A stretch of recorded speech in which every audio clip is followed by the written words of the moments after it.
ఒక పురుషుని ఎముకతో దేవుడు స్వయంగా నిర్మించిన ప్రపంచపు మొట్టమొదటి మహిళను ఒక్కసారి ఊహించుకోండి. ఆమె పుట్టిన రోజుల్లో ఈ భూమిమీద మరణమనే పదమే లేదు, కన్నీరు లేదు, బాధ లేదు, సృష్టిలోని ప్రతి అందాన్ని కళ్ళార చూసింది. కాని ఆమె తీసుకున్న ఒక్క నిర్ణయం మానవ చరిత్రనే శాశ్వతంగా మార్చేసింది. దేవుని ఆశీర్వాదంలో జీవించిన ఆమె ఒక్క క్షణంలో దేవుని కఠినమైన శాపానికి కారణమైంది. ఆ శాపమే ఈ ప్రపంచానికి మొట్టమొదటి గర్భవేదనను పరిచయం చేసింది. అక్కడితో ఆ బాధ ఆగలేదు. తన చేతులతో పెంచిన ఇద్దరు కొడుకుల్లో ఒకడు మరో కొడుకును చంపి భూమిమీద మొట్టమొదటి హంతకుడిగా మారాడు. రక్తపు మడుగులో పడి ఉన్న తన కొడుకును చూసిన ఆ తల్లి హృదయం ఎలా ముక్కలై ఉంటుంది. ఆ తర్వాత అదే కుటుంబం నుంచి ఈ భూమిమీద రెండు విభిన్నమైన వంశాలు ప్రారంభమయ్యాయి. ఒక వంశం కళలను, ఆయుధాలను సృష్టించి భౌతికంగా ఎదిగితే, మరో వంశం ఈ లోకానికి మొట్టమొదటిసారిగా ప్రార్థనను పరిచయం చేసింది. అసలు మొట్టమొదటి తల్లి అయిన హవ్వ జీవితంలో జరిగిన ఘోరమైన విషాదమేమిటి? ఒక అన్న తన తమ్ముడిని ఎందుకు చంపాడు? ఆనాటి రెండు వంశాల చరిత్ర ఈరోజు మన కుటుంబాలకు నేర్పే పాఠమేమిటి? ఈరోజు వీడియోలో చూద్దాం. సృష్టి మొత్తం పూర్తి అయ్యింది. ఆకాశం, భూమి, సముద్రాలు, జంతువులు అన్నీ దేవుని స్వరంతో ఏర్పడ్డాయి. బైబిల్లోని ఆదికాండము 2వ అధ్యాయం ప్రకారం దేవుడు ఆదామును సృష్టించిన తరువాత అతనికి ఏదెను వనంలోని సమస్తాన్ని అనుభవించే స్వేచ్ఛనిచ్చాడు. కాని ఇక్కడే దేవుడు ఒక కఠినమైన ఆజ్ఞ ఇచ్చాడు. వనం మధ్యలో ఉన్న మంచి చెడ్డల తెలివినిచ్చు వృక్ష ఫలములను మాత్రం తినకూడదని చెప్పాడు. దేవుడు, నరుడు ఒంటరిగా నుండుట మంచిది కాదు, వానికి సాటి అయిన సహాయమును వాని కొరకు చేయుదుననుకొనెను. ఇది బైబిల్లో దేవుడు మంచిది కాదు అని చెప్పిన మొదటి విషయం. దేవుడు ఆదాముకు గాఢ నిద్ర కలుగజేసి అతని ప్రక్కటెముక నుండి ఆమెను నిర్మించాడు. సాధారణంగా ప్రతి మనిషి స్త్రీ గర్భం నుండి జన్మిస్తారు. కాని హవ్వ పురుషుని నుండి నిర్మించబడింది. ఆమె జన్మించలేదు, ఆమె నిర్మించబడింది. అప్పుడు ఆదాము ఇట్లనెను, నా ఎముకలలో ఒక ఎముక, నా మాంసములో మాంసము, ఇది నరునిలో నుండి తీయబడెను గనుక నారి అనబడును. ఇద్దరూ ఏదేను వనంలో ఆనందంగా ఉన్నారు. కాని ఇక్కడే సృష్టిలో అత్యంత యుక్తిగల జంతువైన సర్పం, సాతాను, నేరుగా ఆదామును శోధించలేదు, హవ్వను ఎంచుకున్నాడు. ముందు దేవుని మాటపైనే సందేహం కలిగించింది. నిజంగానే దేవుడు తినకూడదని చెప్పాడా? ఇదే సాతాను చేసే మొదటి పని. పాపంలోకి నెట్టే ముందు దేవుని వాక్యంపై సందేహం కలిగించడం. పౌలుగారు క్రొత్త నిబంధనలో 2 కొరింథీయులకు 11:3లో దీని గురించి చెబుతూ, సర్పము తన కుయుక్తి చేత హవ్వను మోసపరిచినట్లు మీ మనస్సులను చెరుపుబడునేమో అని భయపడుచున్నాను అంటాడు. హవ్వ ఆ చెట్టువైపు చూసింది. ఆ పండు చూడటానికి రమ్యంగా, కళ్లకు ఆకర్షణీయంగా కనిపించింది. దేవుని మాట కంటే ఆ ఆకర్షణే ఆమెకు గొప్పగా అనిపించింది. ఈరోజు మనలో కూడా ఈ విషయాలు చాలామందిని పడగొడుతున్నాయి. 1 యోహాను 2:16లో, లోకంలో ఉన్నదంతయు అనగా శరీరాశయు, నేత్రాశయు, జీవపు డంభమును తండ్రివలన పుట్టినవి కావు, అవి లోక సంబంధమైనవే.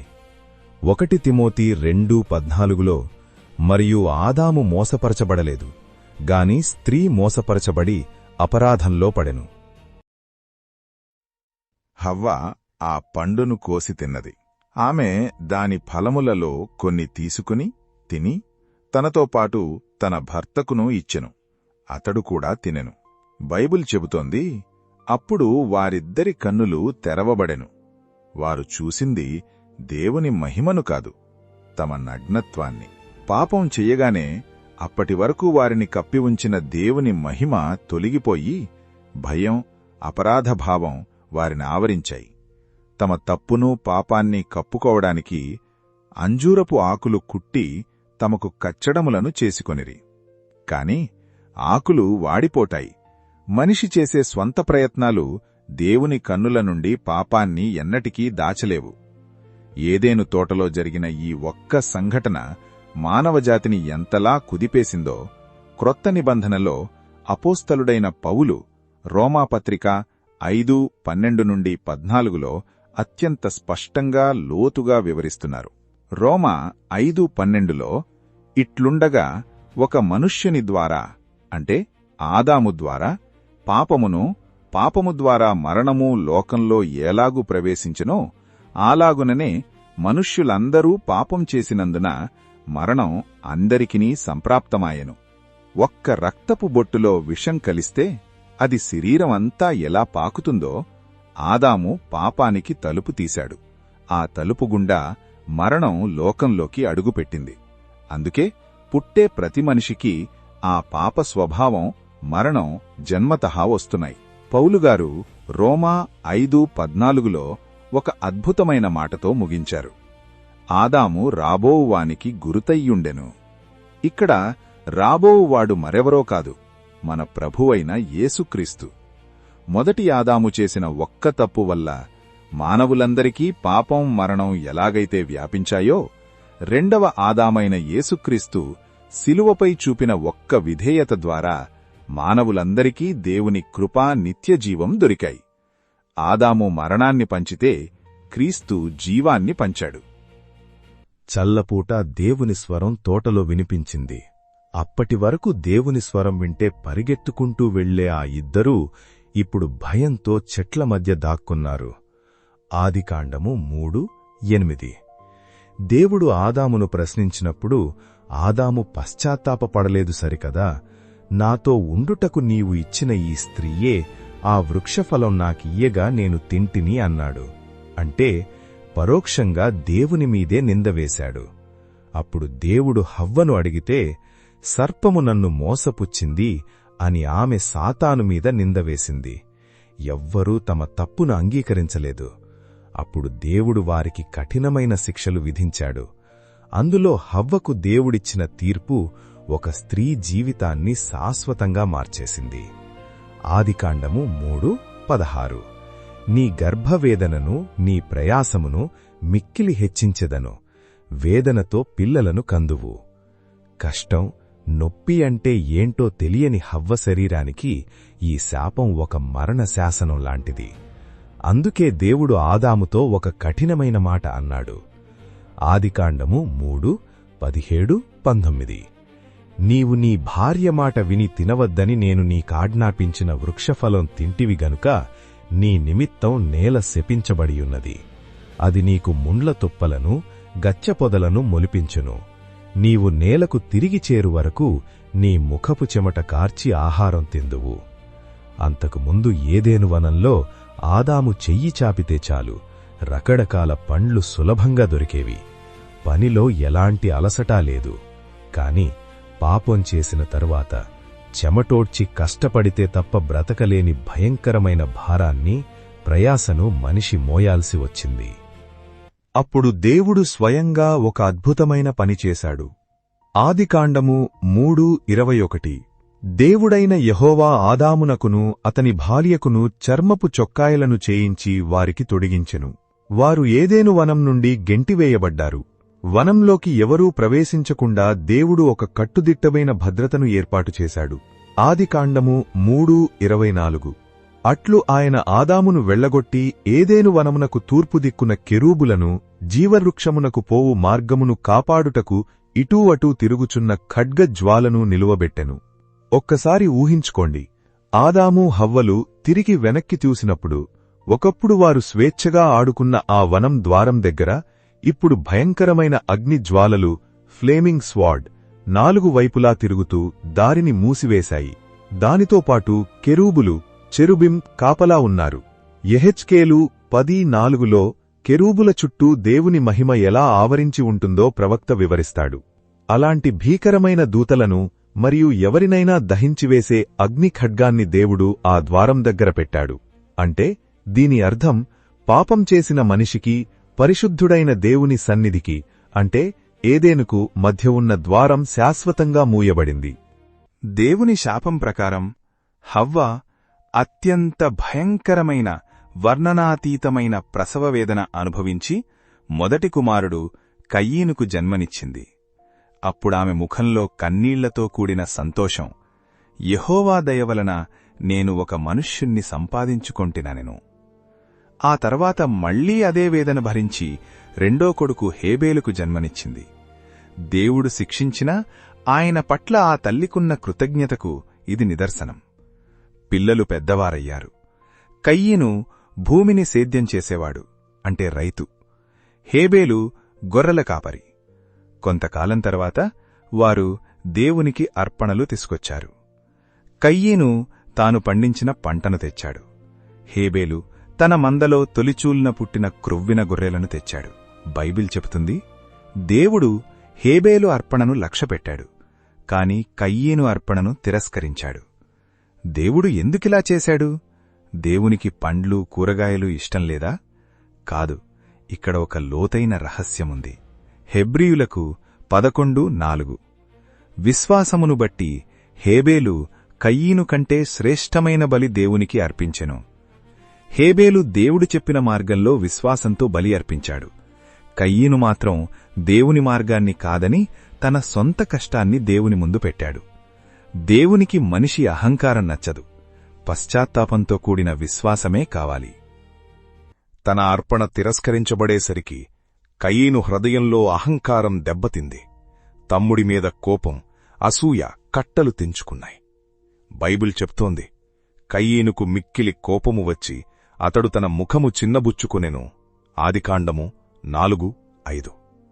కయీనులో రగులుతున్న ఆ అగ్నిని దేవుడు గమనించాడు. పాపం జరగకముందే అతన్ని ఆపడానికి దేవుడు స్వయంగా కయీను దగ్గరకు వచ్చి ఒక పవర్ఫుల్ వార్నింగ్ ఇచ్చాడు. ఆదికాండము 4:7. నీవు సత్క్రియ చేసిన ఎడల తలనెత్తుకొనవా? సత్క్రియ చెయ్యని ఎడల పాపము వాకిట పొంచి ఉండును, దాని వాంఛ నీ ఎడల కలుగును, నీవు దానిని ఏలవలెను.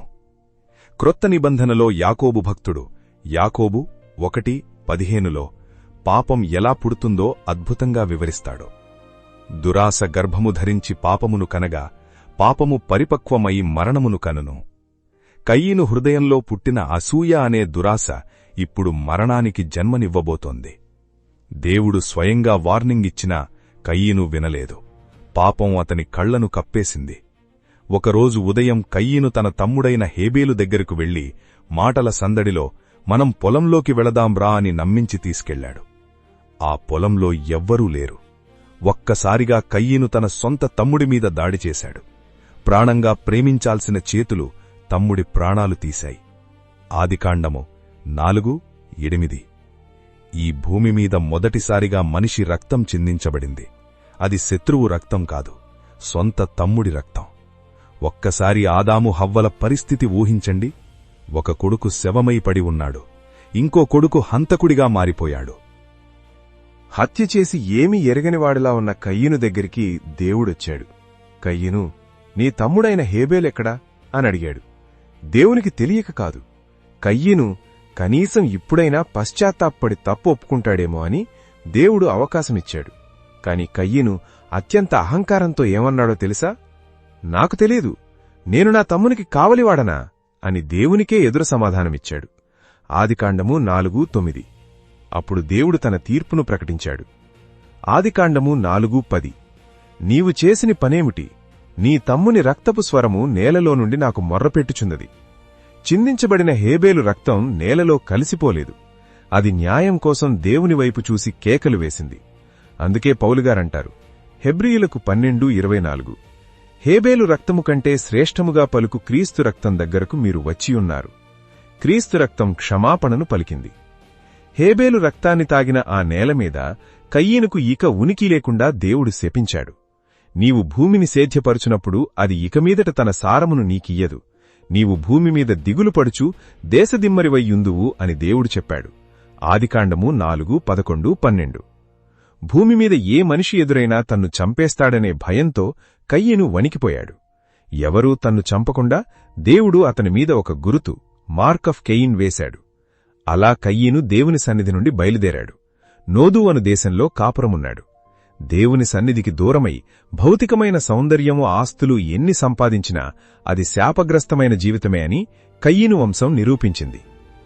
కయీను దేవుని సన్నిధి నుండి శాశ్వతంగా వెళ్లిపోయిన తర్వాత ఆదాము హవ్వల ఇల్లు అంధకారంలో మునిగిపోయింది.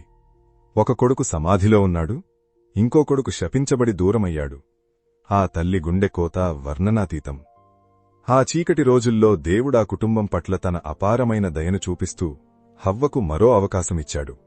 దేవుని కృపవల్ల ఆమెకు మూడో కుమారుడు జన్మించాడు. అతనే షేతు.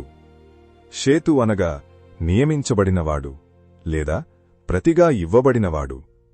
ఆదికాండము 4:25. కయీను చంపిన హేబేలునకు ప్రతిగా దేవుడు నాకు మరియొక సంతానమును నియమించెననుపని అతనికి షేతు అను పేరు పెట్టెను. హవ్వ మాటల్లో ఎంత మార్పు వచ్చిందో గమనించరా? మొదటి కొడుకు పుట్టినప్పుడు నేను ఒక మనుష్యుణ్ణి సంపాదించుకున్నాను అనుకున్న ఆమె ఇప్పుడు తన అహంకారాన్ని పక్కనపెట్టి దేవుడు నాకిచ్చాడు అని ఆయన కృపను గుర్తించింది. ఈ షేతు జననం ఆ దెబ్బతిన్న కుటుంబంలో ఒక కొత్త వెలుగుని తీసుకొచ్చింది. ఇక్కడి నుండి బైబిల్ మనకు ఒక ఆశ్చర్యకరమైన సత్యాన్ని చూపిస్తుంది. ఒక్క తల్లి గర్భం నుండి వచ్చిన కయీను, షేతు ఈ ఇద్దరి ద్వారా భూమిమీద రెండు భిన్నమైన వంశాలు ఎదిగాయి. ఒకవైపు దేవుని సన్నిధి నుండి వెళ్లిపోయిన కయీను వంశం, కయీను వంశస్థులు నగరాలు నిర్మించారు. ఆదికాండము 4:17-22 చదివితే వాళ్లు కళల్లో అంటే ఆర్ట్స్లో ఎంత ఎదిగారో తెలుస్తుంది. యూబాలు, సితారా, కిన్నెరలాంటి వాయిద్యాలు వాయించే కళాకారులకు తండ్రి అయ్యాడు. తూబల్ కయ్యీను, టూబల్ కేన్ ఇనుము, ఇత్తడితో పనిముట్లు, ఆయుధాలు చేసే గొప్ప లోహకారుడిగా మారాడు. వీరు టెక్నాలజీలో, కళల్లో ఎంతో అభివృద్ధి చెందారు. కాని వారిలో దేవుని భయం లేదు. అహంకారం, బహుభార్యత్వం, హింస పెరిగిపోయాయి. మరోవైపు దేవుణ్ణి ఆశ్రయించిన షేతు వంశం. షేతుకు ఎనోషు అనే కుమారుడు పుట్టాడు. అప్పుడు బైబిల్ ఒక అద్భుతమైన మాట చెబుతుంది. అప్పటినుండి మనుష్యులు యెహోవా నామమున ప్రార్థించుట ఆరంభించిరి. వీరు భౌతికంగా పెద్ద పెద్ద నగరాలు, ఆయుధాలు నిర్మించటపోయినా దేవునితో ఒక బలమైన సంబంధాన్ని ఏర్పరచుకున్నారు. భూమిమీదకు ప్రార్థన అనే గొప్ప ఆయుధాన్ని పరిచయం చేసింది ఈ వంశమే. ఒక్కసారి హవ్వ జీవితాన్ని వెనక్కి తిరిగి చూస్తే సకల జీవులకు తల్లి అయిన హవ్వ అనే ఒక్క చెట్టు నుండి 2 కొమ్మలు లేదా 2 వృక్షాలు పెరిగాయి. ఒక వృక్షం అంటే కయీను బాహ్యంగా ఎంతో సౌందర్యంగా, కళలతో, సిరిసంపదలతో ఆకర్షణీయంగా కనిపిస్తుంది. కాని దాని ఫలాలు అహంకారం మరియు మరణం. రెండవ వృక్షం అంటే షేతు లోకపరమైన ఆడంబరాలు లేకపోయినా దాని వేర్లు దేవునిలో నాటబడ్డాయి. దాని ఫలాలు ప్రార్థన మరియు నిరీక్షణ.